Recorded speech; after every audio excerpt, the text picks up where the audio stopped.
ಈಗ ನೀವು ಹೊಲದಲ್ಲೇನೋ ರಾಗಿನೋ ಜೋಳನೋ ಎಲ್ಲ ಹಾಕ್ತೀರಾ, ಅದಕ್ಕೆ ನೀವು ಯೂರಿಯಾ, DAP, MOP, SSP ಇದು 4 ಬಿಟ್ಟರೆ ನೀವೇನು ಎಕ್ಸ್ಟ್ರಾ ಗೊಬ್ಬರಗಳೇನು ಹಾಕಲ್ಲ. ನೀವು ಅದು 4 ಗೊಬ್ಬರಗಳು ಹಾಕೋದ್ರಿಂದ ಅದಕ್ಕೆ ಎಕ್ಸ್ಟ್ರಾ 4-5 ಪೋಷಕಾಂಶಗಳು ಅಷ್ಟೇ ಸಿಗುತ್ತೆ. ಮತ್ತು ಈ ಚಿಕ್ಕ ಮೈಕ್ರೋನ್ಯೂಟ್ರಿಯೆಂಟ್ಸ್ ಏನು ಸಿಗಲ್ಲ. ಅದು ನೀವು ಅದು 4 ಮಾತ್ರ ನೀವು ಆ ಗೊಬ್ಬರದಿಂದ ಕೊಡೋಕ್ಕೆ ಸಾಧ್ಯ. ಇನ್ನು 14 ಪೋಷಕಾಂಶಗಳು ಮಣ್ಣಲ್ಲೇ ಇರುತ್ತೆ. ಬಟ್ ಮಣ್ಣು ಎಷ್ಟಂತ ಕೊಡೋಕ್ಕೆ ಸಾಧ್ಯ?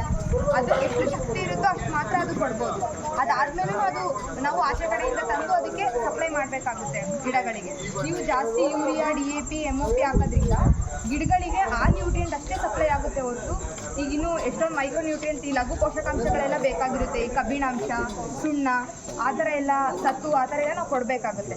ಅದೆಲ್ಲ ನೀವು ಮಣ್ಣಲ್ಲಿ ಇರುತ್ತೆ. ಬಟ್ ಅದು ಅದ್ರ ಕೈಲಿ ಎಷ್ಟು ಸಾಧ್ಯ ಅಷ್ಟೇ ಕೊಡ್ಬೋದು.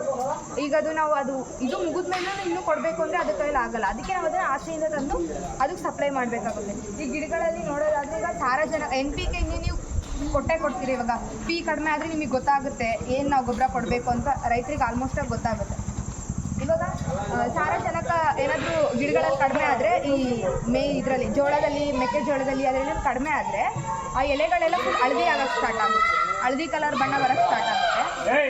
ಪಿ ಏನಾದರೂ ಕಡಿಮೆ ಆದರೆ ಏನಾಗುತ್ತಪ್ಪ ಅಂತಂದರೆ ಪರ್ಪಲ್ ಕಲರ್ ಆಗೋಕ್ಕೆ ಸ್ಟಾರ್ಟ್ ಆಗುತ್ತೆ. ಒಂಥರ ಡಾರ್ಕ್ ಕಪ್ಪು ಆಗೋಕ್ಕೆ ಸ್ಟಾರ್ಟ್ ಆಗುತ್ತೆ. ಎಲೆ ಫುಲ್ಲು ಹಸಿರಿರೋದು ಪೂರ್ತಿ ಎಲ್ಲ ಡಾರ್ಕ್ ಕಪ್ಪು ಕಲರಿಗೆ ತಿರ್ಗೋಕ್ಕೆ ಸ್ಟಾರ್ಟ್ ಆಗುತ್ತೆ. ಅದು ಗೊತ್ತಾಗ್ಬಿಡುತ್ತೆ ಇದಕ್ಕೇನೋ ಪೋಷಕಾಂಶ ಕಡಿಮೆ ಆಗಿದೆ. ಈಗ ಕೆಲವೊಬ್ರಿಗೆ ಅದು ಗೊತ್ತಾಗಲ್ಲ. ಈಗ ಎಲೆ ಏನಾದ್ರು ಒಂದು ಬೇರೆ ಬಣ್ಣಕ್ಕೆ ತಿರುಗಿದ ತಕ್ಷಣ ಏನೋ ರೋಗ ಬಂದಿದೆ, ಔಷಧಿ ಹೊಡೀರಿ ಆ ಥರ ಅನ್ಕೋತಾರೆ. ಆದರೆ ನೀವು ಇದನ್ನು ತಿಳ್ಕೊಳ್ಳೋದ್ರಿಂದ ನಿಮಗೆ ಗೊತ್ತಾಗುತ್ತೆ ಅದರಲ್ಲಿ ಏನೋ ಪೋಷಕಾಂಶ ಕಮ್ಮಿ ಆಗಿದೆ. ನೀವು ಅದನ್ನು ಆಚೆ ಯಾವುದೋ ಫರ್ಟಿಲೈಸರ್ ಈ ಗೊಬ್ಬರದ ಅಂಗಡಿಗಳಿಂದ ತಂದುಬಿಟ್ಟು ನೀವು ಅದನ್ನು ಅದಕ್ಕೆ ಕೊಡ್ಬೋದು ಗಿಡಗಳಿಗೆ. ಈಗ ಸಾರಜನಕ ಕಮ್ಮಿ ಆದರೆ ಎಲೆಗಳೆಲ್ಲ ಹಳದಿ ಆಗುತ್ತೆ. ಜೋಳದಲ್ಲಿ, ರಾಗಿಲಿ ಅದರಲ್ಲೆಲ್ಲ. ಈಗ ರಂಜಕ ಕಡಿಮೆ ಆದರೆ ಇದು ಫುಲ್ಲು ಎಲೆಗಳೆಲ್ಲ ಒಂಥರ ಡಾರ್ಕ್ ಕಪ್ಪಾಗುತ್ತೆ ಫುಲ್ಲು. ಅದಾದಮೇಲೆ ಇದು ಫಾಸ್ಫರಸ್ ಕಡಿಮೆ ಆದರೆ ಎಲೆಲ್ಲ ಒಂಥರ ಮಣ್ಣಿನ ಕಲರ್ ಆಗೋಕ್ಕೆ ಸ್ಟಾರ್ಟ್ ಆಗುತ್ತೆ. ಒಂಥರ ತುಕ್ಕಿಡ್ದಿರುತ್ತಲ್ವ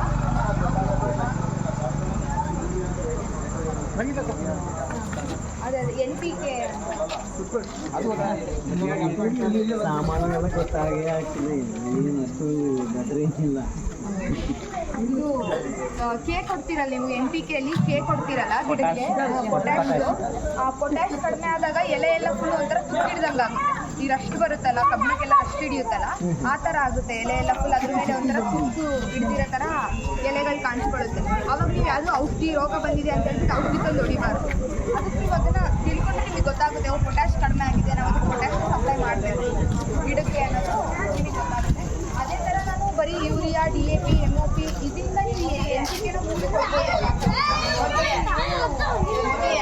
ಕಬ್ಬಣ ಮತ್ತು ಸುಣ್ಣ ಅವೆಲ್ಲರೂ ಕೊಡೋದ್ರಿಂದ ನೀವು ಇನ್ನೂ ಜಾಸ್ತಿ ಇಳುವರಿ ಪಡ್ಕೋಬೋದು. ಬಟ್ ಇಲ್ಲೆಲ್ಲ ಆಲ್ಮೋಸ್ಟಾಗಿ ಯಾರು ಅವ್ನು ಕೊಡ್ತಾ ಇಲ್ಲ. ನೀವು ಯೂರಿಯಾ, DAP, MOP, SSP